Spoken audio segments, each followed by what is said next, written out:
With 4 million sounds, what will you create? Take the free trial today. Hello and welcome to another of our Superbooth Home Edition videos. This time we're going east to Latvia, where we're going to see Riga, where we're going to see Girts from Erica Synths. How are you? Good, and thank you for having me, and thank you everybody who watches the Stay Home edition. And, the positive thing is we do not need to travel. We just meet online. Yeah, it's a whole new world of communications for a lot of people, I think. Girts, you're looking very colour coordinated, very sort of Erica Synths black with the Motorhead t-shirt, you're rocking the shirt there. Excellent. So today you've also announced, as part of Superbooth, the Fusion System 2. We have a little short demo that we can play.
So tell us a little bit about it. I mean, what was the thinking behind making this new system? You've got it here, right? Yeah, I've got it here.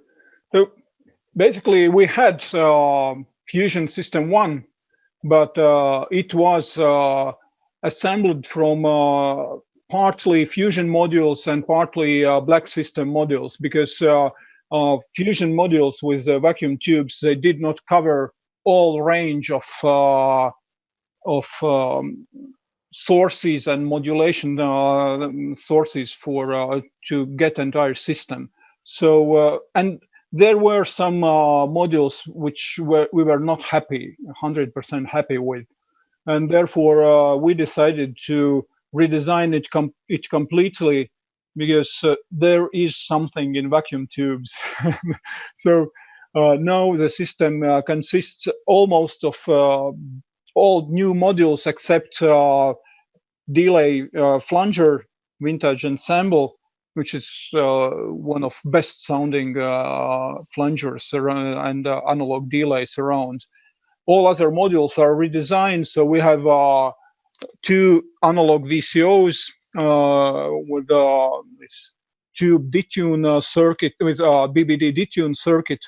Then we have a filter with CV record, so that's also a nice addition to the system, because we wanted more human interaction with an instrument. So even you do not have external controllers like keyboards. You of course can play a system with a conventional MIDI keyboard, but in this one we wanted to be playable as standalone thing. Yeah, we have new modulator, and we have very distinct VCA, Waveshaper, and Ringmodulator, which utilizes two miniature pentodes. So yeah, we ended up with brand new system, which every module is well considered, why it is there, and what are extra features we wanted to have it like complete. So what is it that draws you to the tubes? I mean, tubes is, I mean, they're quite, are they not hard to get a consistency, to get each one sounding the same, or what is it that you enjoy with the tube side, and particularly with the oscillators? It's an interesting place to use them. Yeah, on oscillators, actually in oscillators, tubes which do not have linear characteristics, so tube is not the core of the oscillator. Actually, the core of the oscillator is AS3340 chip with external wave shaping circuits. But in oscillator, tube is actually used for overdrive of the output signal. On VCF, we have miniature pentodes, which are used in as amplifiers there. So there is a circuit of like filter circuit itself is built on Vectrols, but tubes are amplifiers. Modulator does not have vacuum tubes, but it's still a fusion module because it fuses two envelope generators or trapezoid generators found on Syntrex, for instance. It has VCA, noise source, sample and hold source, so it's a fusion module in different meaning. And on VCA, we again have two miniature pentodes, which are connected in series for more gain reduction. So yeah, the long story short, tubes do not make VCO, but they in VCOs where it's most critical, they are used for overdrive. And it seems like your systems are being used by people who, well, they seem to be people who are doing kind of quite hard techno stuff seem to gravitate towards your things because they can get a bit more sort of anger and a bit more kind of harmonic richness out of it. Would you say that's fair? That's partly fair because for techno we have a dedicated techno system with mostly drum modules, but yes, for instance. Headless Horseman uses the new Fusion system recording his new album, and yeah, if you want to go to more harsher sounds, then this is a way to go, and it depends how you push the tubes, in what limits you push the tubes, because likewise tube can make very like soft, gentle sounds. Like the filter here, it's very distinct. Codec, colleague of a friend of mine, he has an ear of for to draw distinction, between two filters, and he has it really well trained. So when he said, "Well, this is something on the filter," excellent. Yeah. So we should talk about pricing and availability. Obviously, availability is difficult because of where we are in the situation globally. But what is that? No, it's not. Oh, it's not. It's okay. You're already able to make. Yeah, because we actually released as a filter and modulator. We have already VCOs available, and the delay flanger is out for a while already. So only thing which just went to manufacturing is a VCA, and it went to manufacturing last week. So typically it's 1 month something to make it to the shop. So yeah, the system will be available early June. Oh, okay. And and individual modules except VCA are available already now. And what's the price for the system? It's roughly 2,000 euros. We made exact calculation there in press release, so you should have it. I think yes, I do. I've got 1950. VAT excluded without case, but then there's a without lid, and then an extra $80 or something. Yes, system will come as a desktop unit or in a travel case, so you can with a lid and with handle, so you can use it when traveling. So there was another thing I wanted to ask you about, because you guys, I mean, we've reviewed a bunch of your stuff, and you guys release so many modules. Is it that you're just massively inspired, or you've just got a brilliant team? I mean, how come you're releasing so much stuff? It's both, but I can say with conviction that Latvia is the best place in the world to make electronics, because we have such a great infrastructure. Somehow, I actually cannot tell the reason why it developed so well. We have some legacy from Soviet times, but most of those factories which were here, they went bankrupt, and there were secret military factories all around the place here. So Latvia was a kind of hub for high-tech military developments. For Russian space programs and stuff. But yeah, almost all factories moved out, and those who are now in place, they are brand new, lately established, and we have choice of 6 different factories. We have compatibility testing laboratories available here. Some other Eurorack manufacturers moved their manufacturing from China to Latvia because it's closer, it's way more understandable. All logistic circuits really are shorter. So I mean, it's the kind of the pre-Iron Curtain legacy. There were lots of engineers basically in the blood of the culture, I guess. So you've got a kind of more engineers and more technical people sort of just around. Let's say, but honestly, all factories we cooperate with, there are young people who have nothing to do with this legacy. So maybe it's in the blood. That's fantastic. But on the other hand, as we have such a diverse team, like engineers, musicians, creative people who are inspired by, who pick inspirations all around the place. And then ideas just pop in mind. And that's one source of inspiration. Another is purely rational. Because when we made a system, we actually were looking for what's missing and where we can make some bold statements. So instead of copying another filter or making just regular recreation of something, so we were looking for what to do really different, and how the system will be complete and how the system will have its unique character. So that's so it works both directions. So inspiration comes because we know what's missing in industry and what we as musicians would like to have. And likewise, we see niches where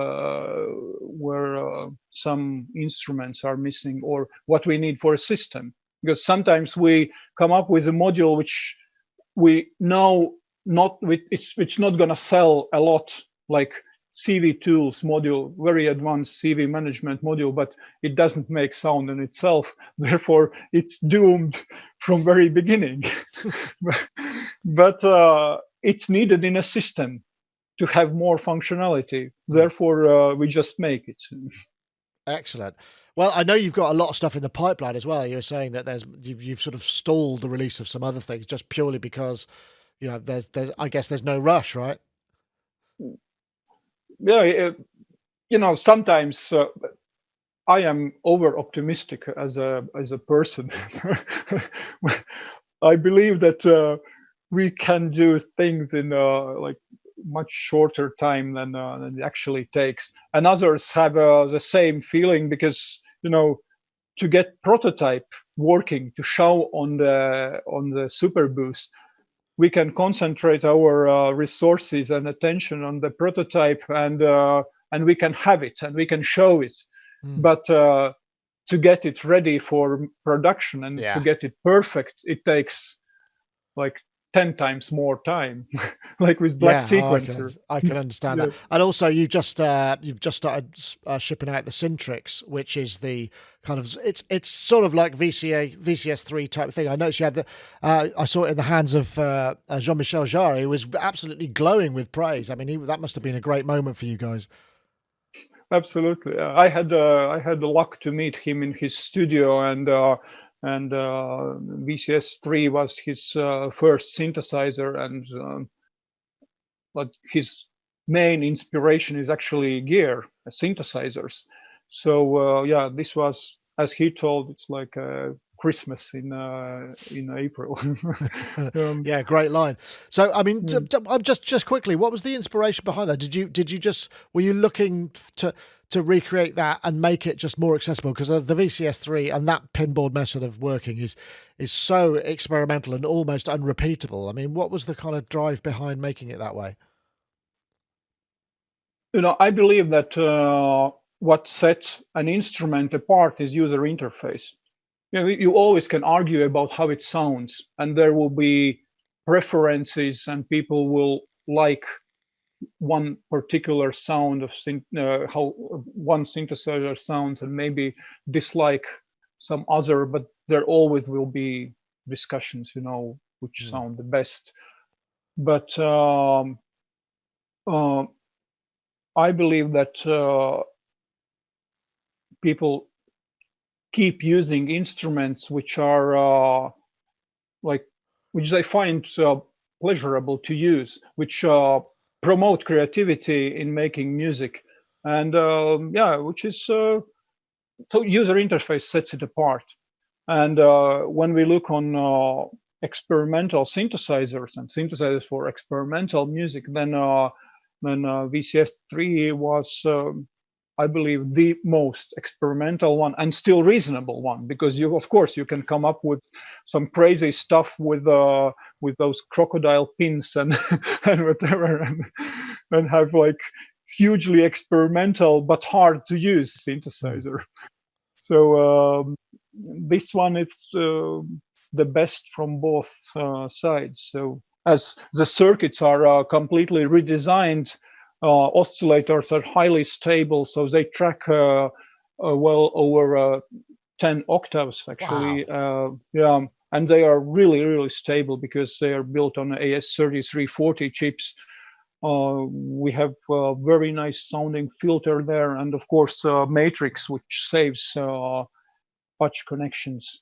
And that's actually a proper mixer matrix. As on VCS, you had a mechanical matrix where you basically twisted output wires of oscillators together, and that's and that is not really favorable for a sound. So this is a mixer matrix with 3 levels of attenuation in each patch point, and you have again a lot of possibilities to experiment, design new sounds. But the most importantly, it really inspires creativity and research into sounds and ways how you perform. Yeah, I'm into that. That's a great philosophy.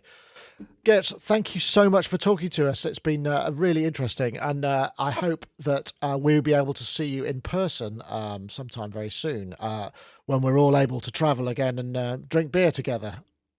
Yeah, absolutely. I really miss seeing people in person, and I hope this will be over soon and world will get better and back to normal. Yeah, I'm into that.